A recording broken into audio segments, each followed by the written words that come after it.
Thank you very much for that.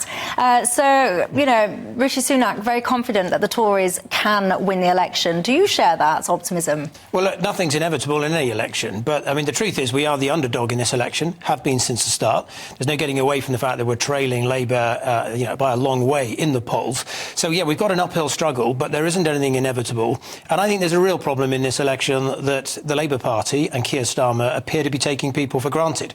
They think they've got it in the bag. They think people are going to vote for them anyway, and they're doing everything they can to avoid saying what they would do on big issues like tax and spend. Well, we're going to come on to some of the Labour ideas, but do you think they are taking their voters, or the win, should I say, for granted, Steve?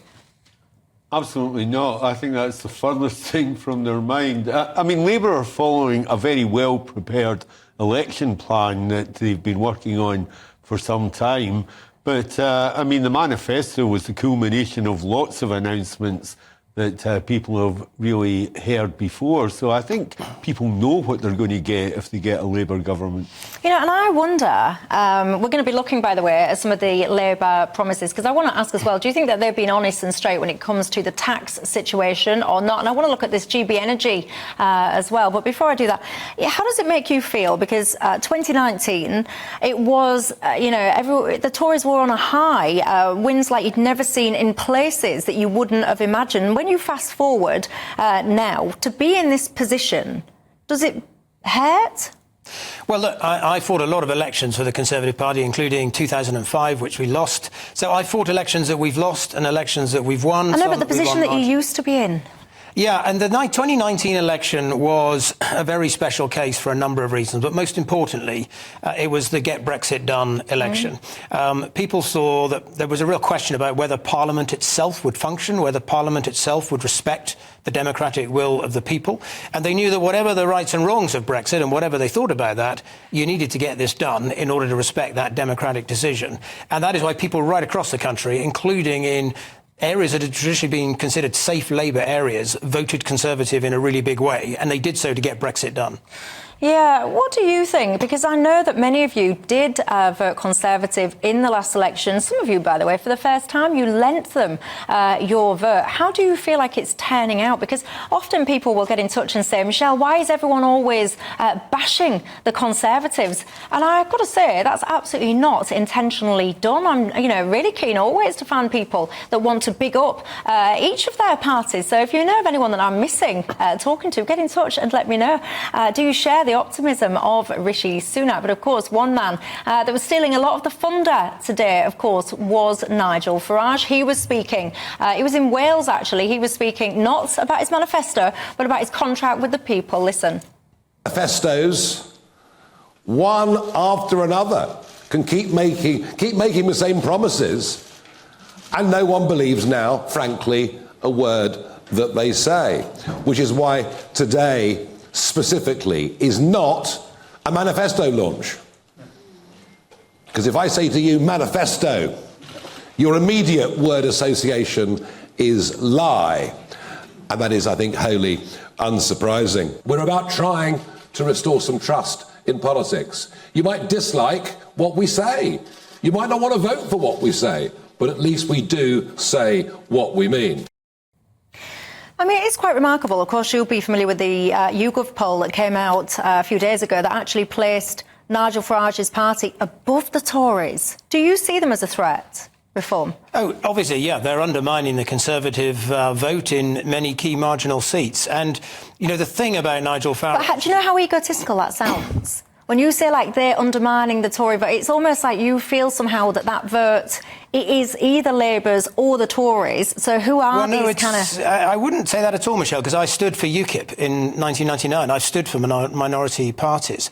And actually, I've got huge respect for them. But under a first-past-the-post system, which is what we have now, and I know people like Nigel Farage would like to change that, but the parties themselves, the Conservative Party, the Labour Party, are coalitions. The Conservative Party is a coalition of different strands of conservative thought, including some people who might be tempted to vote Nigel Farage this time, but others besides that. The same's true in the Labour Party. You've got the Corbynites, you've got the moderates, the Blairites, you've got a whole range of people, Cooperative Party. The political parties, the main parties, are coalitions, and in any election they have to try to keep that coalition together. And that is why the Conservative Party in this election does need to try to appeal to those reform voters to say, if you vote for reform, you're just going to get more Labour voters. But do you actually think you can appeal to them?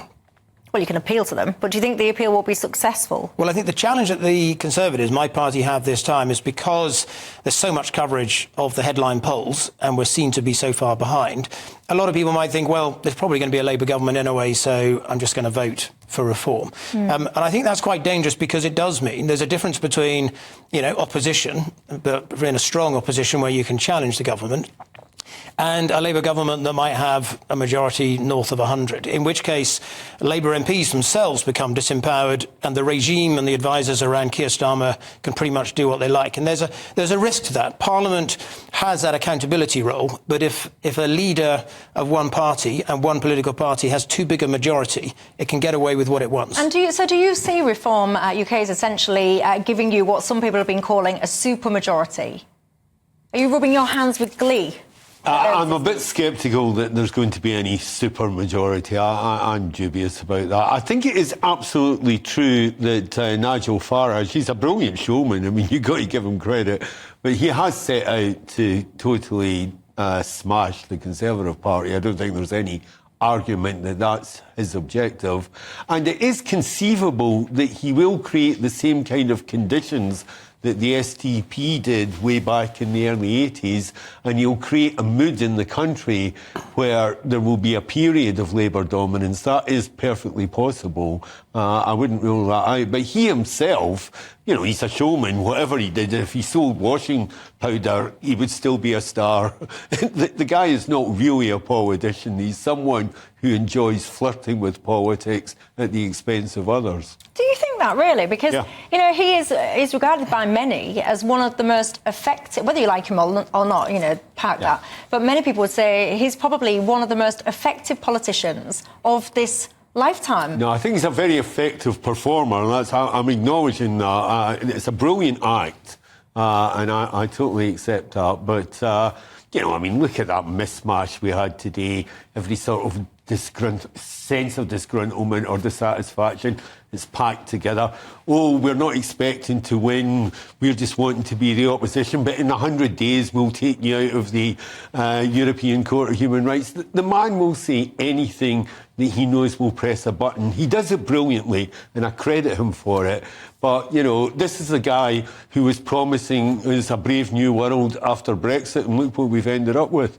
Yeah, but then, sorry, go on. Well, I don't agree with that. I've known Nigel Farage in various ways for about 25 years, and I don't dislike him. But my frustration with Nigel Farage... Well, my frustration with Nigel Farage throughout has been, in all the time I've known him, he's had a terrible tendency to allow his vanity and his self-indulgence to undermine the very causes he believes in. So you can go back 25 years when some of us were campaigning to keep the country out of the euro, to keep the pound. Tony Blair desperately wanted to get us in there. Nigel Farage was a liability in that because he kept mixing it up and muddling the issue with the wider EU issue. You can go to 2016 when we had the referendum campaign. Rather than recognise that you needed a cross-party campaign, vote Leave, to lead it, and crucially you needed strong Labour voices in it, Nigel Farage set out to try to become the designated campaign built around his own personality. And Dominic Cummings spent a lot of time trying to contain and manage the ego of Nigel Farage so that we could win that referendum. And then on the night of the referendum, I remember him coming out conceding defeat, even though we didn't have the results, and then changing his mind two hours later when it was obvious we'd won. So he has a tendency to undermine the very things that he believes in, and he's doing it now because the only impact of his involvement in this election is to mean fewer Conservative MPs, a weaker opposition, a stronger Labour government. But he would argue that actually the Conservative Party have failed in their mission, have failed in their objectives. They're definitely everything that they're not supposed to be. He would argue that they're higher taxes, immigration has got out of control despite the ridiculous promises over and over again about reducing it to the tens of thousands and so on and so forth. So he would argue, if he was here, I'm sure, he would say that actually he's more connected and in tune with the people of Britain, or certainly a chunk of them, and therefore he feels that no one is delivering and representing those people, and that's why. That is part of his argument, but also he says that he wants proportional representation.